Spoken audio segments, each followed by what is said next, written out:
Olá, bom dia! Vamos começar o jornal de hoje com uma boa notícia. A jornalista paracatuense Fabiana Seian foi agraciada com a medalha na Embaixada do Vietnã. A honraria foi entregue na cerimônia que celebrou os 30 anos de uma parceria bem-sucedida entre Brasil e Vietnã. A cerimônia de entrega foi marcada pela presença de jornalistas, empresários, autoridades civis do governo federal e do estado de Goiás, na sede da embaixada em Brasília. A jornalista Fabiana Seian recebeu das mãos do embaixador do Vietnã a medalha de mérito do Vietnã e a placa comemorativa. A honraria é concedida para autoridades estrangeiras e vietnamitas, diplomatas, incluindo embaixadores estrangeiros que estão no Vietnã, e aos amigos do Vietnã pela paz e amizade, reconhecendo a contribuição positiva na promoção de amizade entre o povo do Vietnã e do Brasil. Maior prêmio da União Vietnamita das Organizações de Amizade, que é um ramo da diplomacia popular, um ramo da diplomacia pública no Vietnã. Também recebeu a honraria o ex-secretário de Indústria e Comércio do estado de Goiás. A jornalista Fabiana Seian é paracatuense e desenvolve em Brasília um trabalho jornalístico voltado a temas bilaterais e o dia a dia nas embaixadas. Fabiana afirmou estar honrada em ter sido escolhida para tão significativa honraria. É uma medalha uma condecoração de paz e amizade que o governo do Vietnã concede a algumas pessoas. Eu fiquei até surpresa hoje, que eu fiquei muito honrada, porque ele me disse que até embaixadores, diplomatas já receberam essa medalha. Comida, né? E eu recebi hoje com muito carinho. E eu acredito que seja realmente o fruto de um trabalho, porque o Brasil em Foco está aí há 3 anos, nós trabalhamos de manhã, tarde à noite, publicamos tudo. E eu fiquei muito feliz de receber essa medalha, porque o meu relacionamento com o embaixador do Vietnã é especial. Eu conheci ele, na verdade eu não sabia que ele era embaixador e ele não sabia que eu era jornalista. E a gente fez uma amizade no festival da ASEAN, que era inclusive aberto ao público. E ali nos tornamos amigos, sempre que ele me perguntava alguma coisa, algum contato, algumas pessoas que eu já conhecesse, eu informava para ele e fizemos essa troca de amizade, uma pessoa muito íntegra, muito humilde no trato. Parabéns, Fabiana. Orgulho para nós paracatuenses, né? Olha, até o ano de 2001, o comércio entre Brasil e o Vietnã praticamente inexistia. Naquele ano, a corrente de comércio entre os dois países somou apenas 29 milhões de dólares. 17 anos depois, em 2018, o fluxo comercial bilateral saltou para 4 bilhões de dólares, com exportações brasileiras no montante de quase 2 bilhões e vendas vietnamitas no valor de mais de 2 bilhões de dólares. No ano passado, o Vietnã ocupou a 29ª posição no ranking das exportações do Brasil e o 16º lugar entre os maiores exportadores para o mercado brasileiro. Uma relação muito importante para o nosso país. Foi lançada em Patos de Minas, no Alto Paranaíba, olha só, uma campanha de conscientização sobre fraudes no seguro-desemprego. É bastante comum, né? É que receber o seguro-desemprego sem ter direito é crime.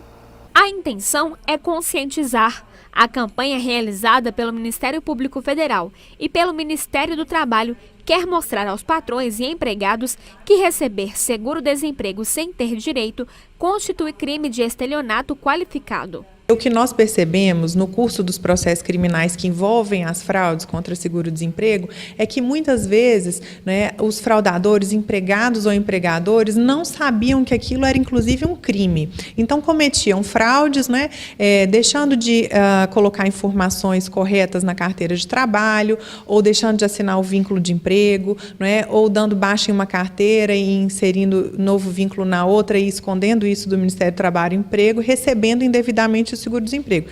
Em Patos de Minas, são cerca de 360 pedidos por mês e o Ministério do Trabalho já detectou muita gente tentando fraudar. Mas a fraude comum era, por exemplo, você ter uma carteira de trabalho e dar entrada no seguro, saía do serviço, dava entrada no outro seguro, às vezes recebendo parcela e às vezes sem aquele prazo de 16 meses que você tem que ficar de um período para outro. Hoje, como é informatizado, na hora que você dá entrada no sistema, ele já começa a travar o Brasil todo.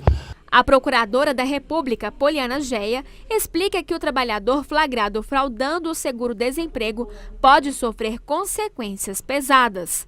É considerado estelionato qualificado, com penas que podem chegar a 6 anos e 8 meses de prisão, fora o dever da pessoa reparar todo o dano causado. A procuradora alerta que há punição também para o patrão que for conivente com a fraude.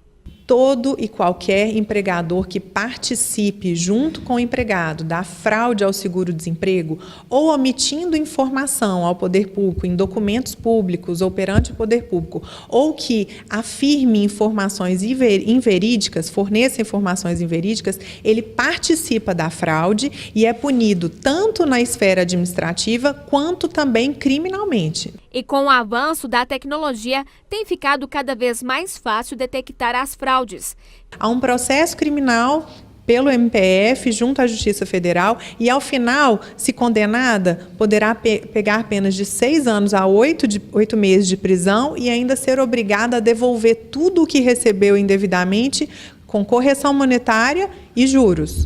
O Brasil tem mais de 13 milhões de desempregados. O mercado de trabalho vive um momento ruim, mas a procuradora Poliana Geia alerta que uma tentativa de fraude nesse momento pode tornar as coisas ainda piores. O fundo que gere as verbas do seguro-desemprego conta, com rombos grandes, significativos. E se você começou a semana à procura de emprego, fique ligadinho agora às oportunidades do Cine Paracatu. Uma vaga para mecânico de automóveis, salário de R$ 1.050 mais comissão. 2 vagas para oficial de manutenção predial, salário de R$ 1.250. Uma vaga para eletricista de automóveis, salário de R$ 1.050 mais comissão. 3 vagas para operador de empilhadeira, salário de R$ 1.428. Uma vaga para auxiliar administrativo, salário de R$ 1.377. 5 vagas para lubrificador, salário de R$ 1.808. A mineração representa 7% do PIB de Minas Gerais. São quase 450 cidades mineiras que recebem compensações financeiras. 20 delas vivem exclusivamente da atividade minerária. Mas depois de 2 tragédias recentes, alguns desafios. Qual o futuro da mineração? E como fazer a diversificação econômica do Estado? Com a palavra, os especialistas. Foi no século XVII, com a descoberta das primeiras jazidas de ouro, que os territórios que hoje formam nosso estado começaram a ganhar a atenção do colonizador português.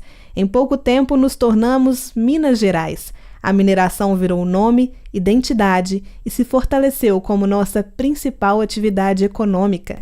4 séculos depois, essa relação está em crise. Já não é possível ignorar os impactos causados pela atividade minerária. Depois de centenas de mortes e de quilômetros de destruição ambiental causados pelos rompimentos da barragem da Samarco, em Mariana, e da Vale, em Brumadinho, o debate se tornou público. Um futuro sem mineração começa a ser discutido. Mas como ficaria a economia das cidades mineiras? Hoje, Minas Gerais é dependente da mineração. São 449 municípios que recebem compensação financeira pela exploração mineral, a chamada CEFEM. Ou seja, mais da metade das cidades contam com o pagamento da taxa. Em 2019, já foram mais de 300 milhões de reais recebidos. Congonhas, Nova Lima, Itabira e Itabirito são os municípios que mais arrecadam. Faz 27 anos que os municípios recebem o pagamento da taxa. Até então, a mineração não deixava contrapartidas financeiras diretas. Mas um estudo da Escola de Economia da UFMG mostra que o dinheiro recebido nas últimas décadas não resultou em desenvolvimento para cidades mineradoras. O que se observou, então, foi esse aprofundamento da dependência minerária, um certo enfraquecimento, um empobrecimento tecnológico da estrutura produtiva desses municípios e uma baixa apropriação da renda local. As pessoas pensam nas grandes cidades minerárias que extraem, né, minérios há séculos, pensa no nível de desenvolvimento e na apropriação de renda local das populações, das comunidades locais. É muito baixa. Quando a taxa de compensação foi criada, o objetivo era que o dinheiro fosse aplicado em melhorias, na infraestrutura, na qualidade ambiental, saúde e educação das comunidades. Na visão dessa economista, o dinheiro precisa ser destinado a um fundo que tenha como objetivo promover a diversificação econômica das cidades. Só assim os municípios terão autonomia econômica. Uma das alternativas e movimentos mais importantes seria a retomada de alguma estratégia de desenvolvimento sustentado para essas regiões, para essas atividades, né, para essas regiões minerárias. E isso, de certa forma, passa por uma articulação institucional importante. Então, a criação, por exemplo, de um fundo regional que fosse justamente coordenar e capitalizar recursos e também os diversos atores envolvidos, né? Não só as empresas, não só os governos, mas também toda a sociedade civil, né? No sentido de capturar também os desejos dos movimentos sociais, da Associação dos Atingidos, da Associação dos Municípios Mineradores, para justamente definir prioridades, definir investimentos prioritários de diversificação produtiva que passam, né, justamente pela diversificação de outras atividades, tanto industriais quanto atividades de serviços, para além da atividade da mineração. Para esse ambientalista, a transição para uma economia menos dependente da mineração pode ser demorada, mas é necessária. Uma mudança de paradigma, de modelo de desenvolvimento, ela tem um custo, né? Então, num primeiro momento, ela vai gerar algum desemprego, provavelmente.